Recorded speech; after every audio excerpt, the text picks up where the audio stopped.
We've all heard the stories of legendary spies, men and women who donned a cloak of secrecy, lived in the shadows, and changed the course of history.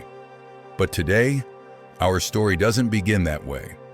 It begins with a newborn's cry in a small village in the English countryside, where the coal dust of the mines and the gloom of World War I covered everything.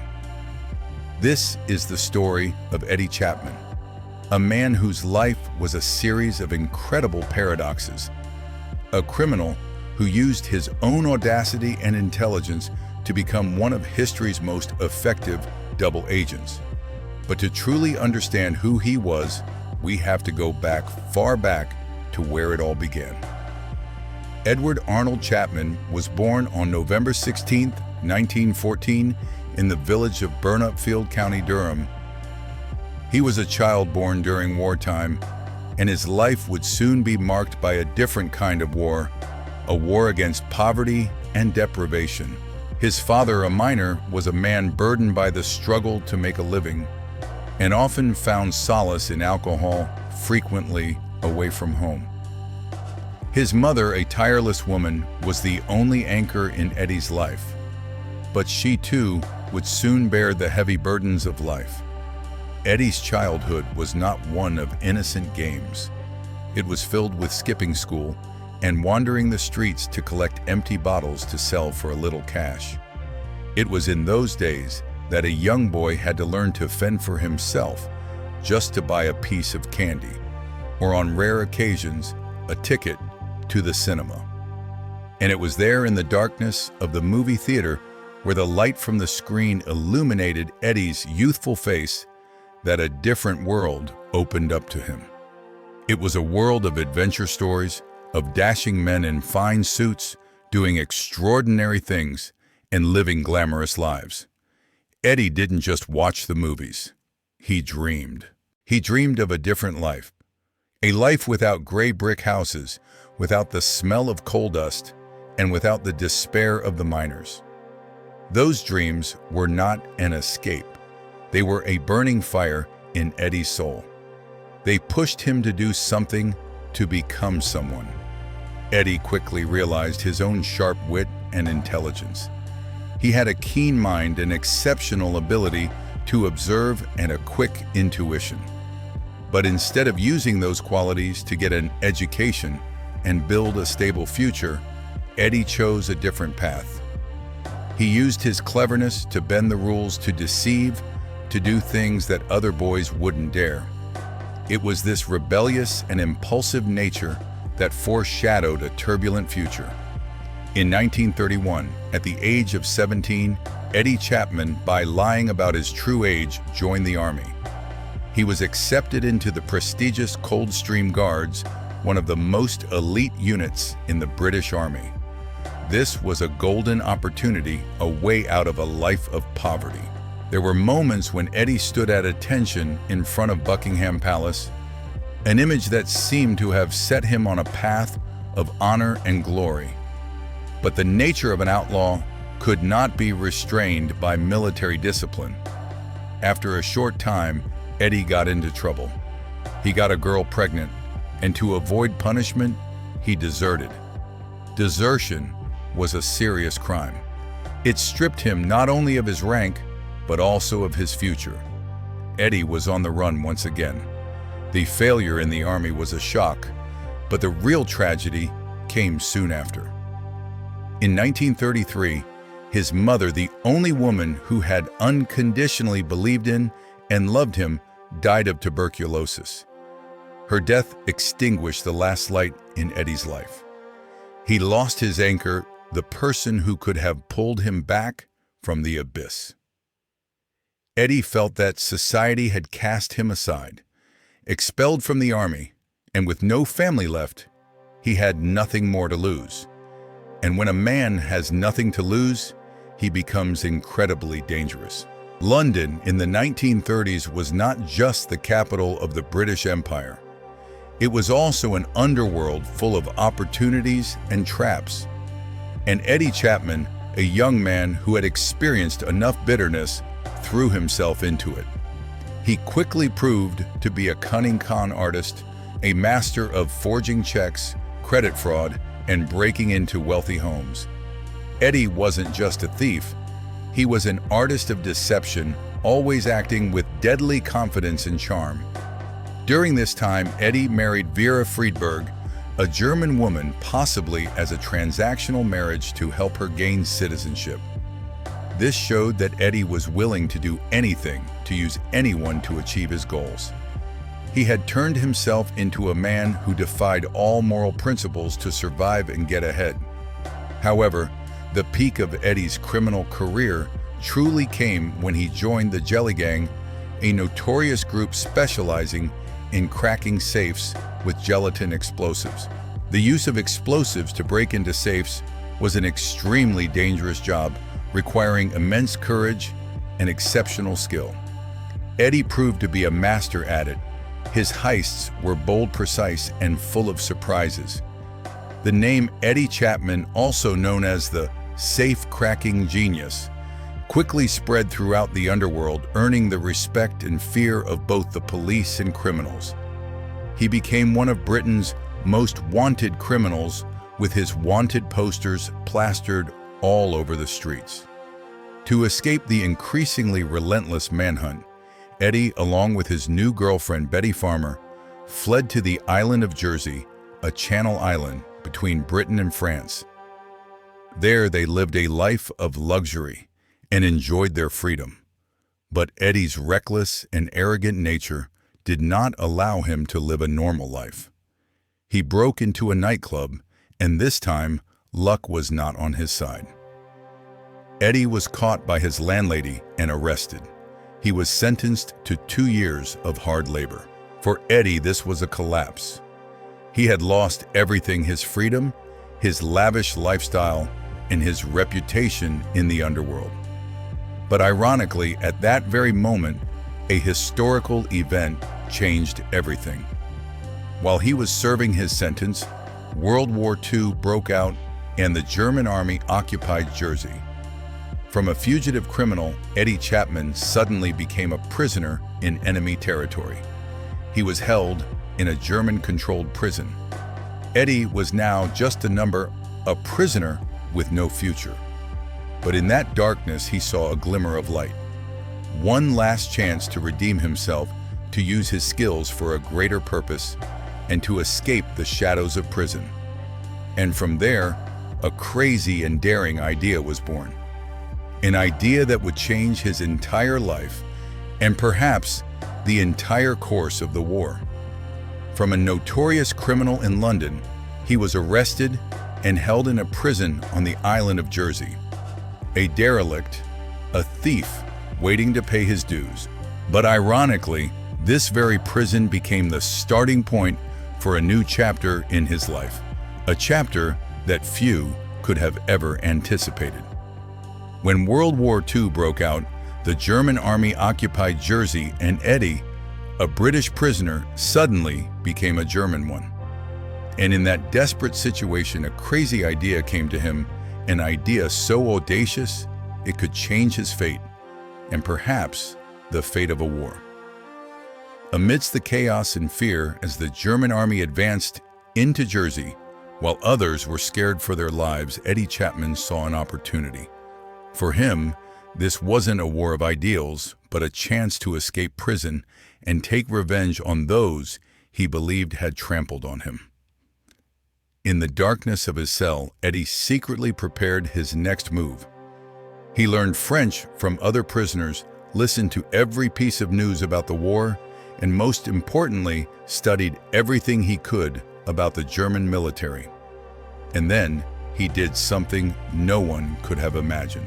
Eddie wrote a letter addressed directly to the German commander von Stubnock.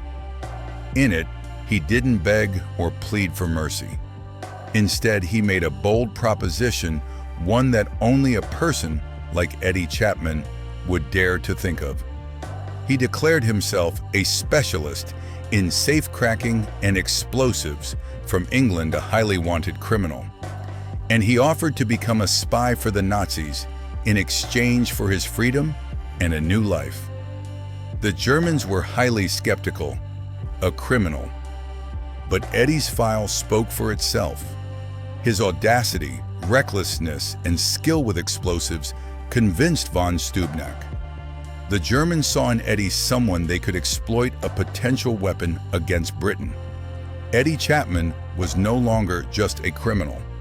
He had taken on a new identity, that of Agent Fritz, a spy for the Abwehr, the German military intelligence.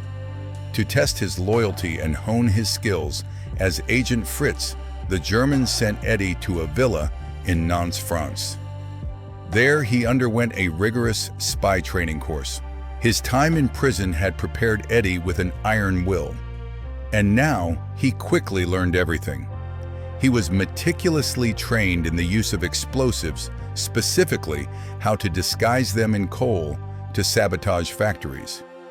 He learned how to use Morse code right in invisible ink and even parachute from a plane. Eddie proved to be an excellent student, a person with an extraordinary ability to adapt and learn. He quickly became a professional spy, someone the Germans could trust. And then, his first mission was assigned. Eddie was ordered to return to Britain by parachute with a top-secret mission to sabotage the de Havilland aircraft factory. This was a deadly dangerous task, one that only a highly trained spy could carry out. On a dark night in 1942, Agent Fritz parachuted from a German plane into a field in Cambridgeshire, England. Things didn't go smoothly. The landing was too hard, leaving him injured, and his explosives scattered everywhere. But Eddie, with the indomitable will and experience of a professional criminal, didn't give up. He gathered everything he could find, a nearby farm, and pretended to be a lost RAF pilot. However, the British, with their tight defense and intelligence network, quickly discovered Eddie. He was arrested and taken to Camp 020, a secret MI5 interrogation center. There, Eddie faced Colonel Thomas Robertson, a tough interrogator. He knew this was his only chance. Instead of resisting, Eddie did the unexpected. He told the whole story frankly. He revealed his true identity, the mission the Germans had given him, and most importantly, expressed his desire to become a double agent for Britain. Initially, MI5 was highly skeptical. They couldn't trust a notorious criminal. How could someone who once broke safes with explosives become a patriot? But Eddie convinced them with his sincerity, the valuable information he had gathered in France, and above all, his irresistible charm. MI5 decided to take a gamble on Eddie. They gave him a new code name, Agent Zigzag, and assigned him his first mission, Operation Damp Squib. Agent Zigzag's first mission was to fake the explosion at the de Havilland factory that the Germans had tasked him with. Together with MI5, Eddie created a perfect staged explosion. They planted a few small explosives, just enough to make a loud noise and smoke, then photographed the scene and sent the evidence back to Germany. This not only deceived the Germans, but also proved Agent Fritz's effectiveness. Afterward, Eddie returned to Germany via Lisbon and faced a rigorous interrogation by the Abwehr. He used his charm, intelligence, and audacity to tell a perfect story about the explosion at de Havilland. His confidence completely convinced the Germans. To acknowledge his success, the Germans awarded Eddie the Iron Cross, one of their highest military honors. During this time, Eddie was sent to Norway. There, he not only continued his espionage missions, but also met and fell in love with Dagmar Lallum, a beautiful member of the Norwegian resistance.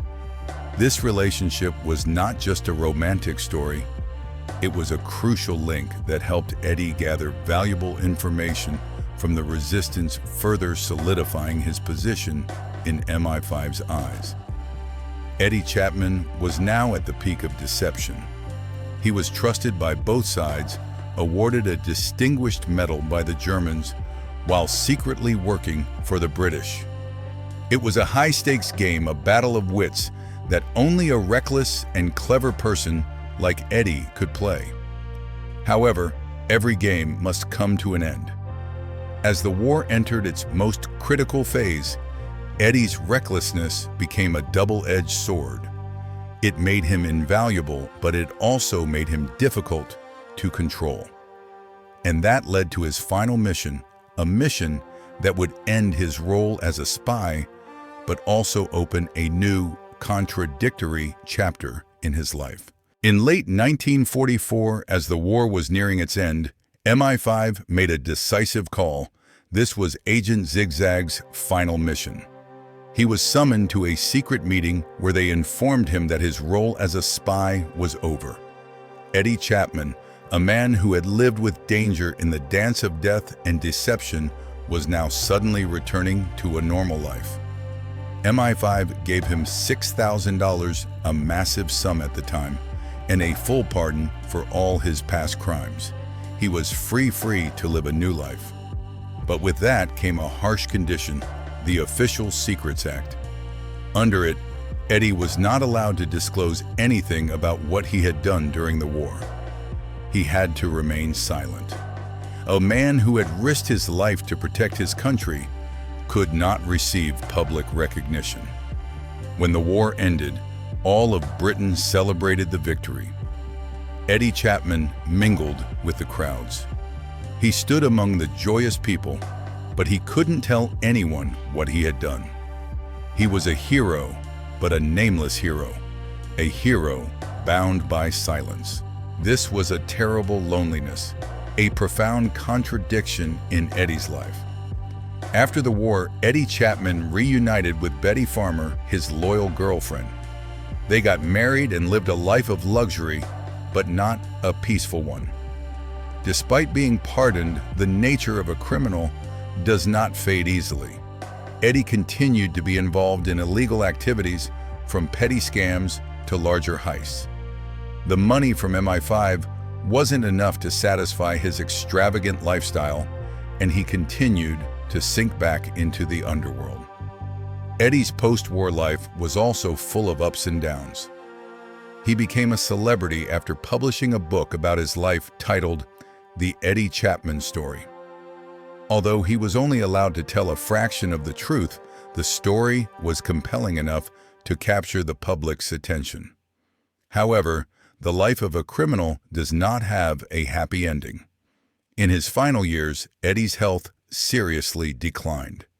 He lived in a nursing home and passed away in 1997 at the age of 83. Eddie Chapman's life had ended, but the secrets of his exploits remained. It wasn't until 2001 that MI5's files on Agent Zigzag were declassified. Thousands of pages of documents were released, revealing the full extent of his triumphs, his deceptions, and the contradictions in his life. Only then did the world truly understand the story of a man who lived two lives and became a hero while still being a criminal. So who was Eddie Chapman? Was he a hero or a criminal, or both? The very qualities that made him an outlaw in peacetime, his intelligence, his recklessness, and his incredible adaptability, were the same qualities that made him an invaluable spy during wartime. He doesn't fit any simple definition. Eddie Chapman is an open question about the nature of humanity, about loyalty, and about the line between good and evil. His story is not a fairy tale of a man who redeemed himself, but a realistic and complex tale of a man who survived by using everything he had for better or worse.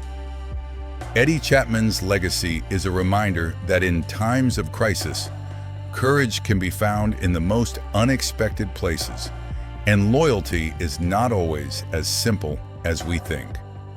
So what do you think about Eddie Chapman? Does he deserve to be called a hero? Leave your thoughts in the comments below.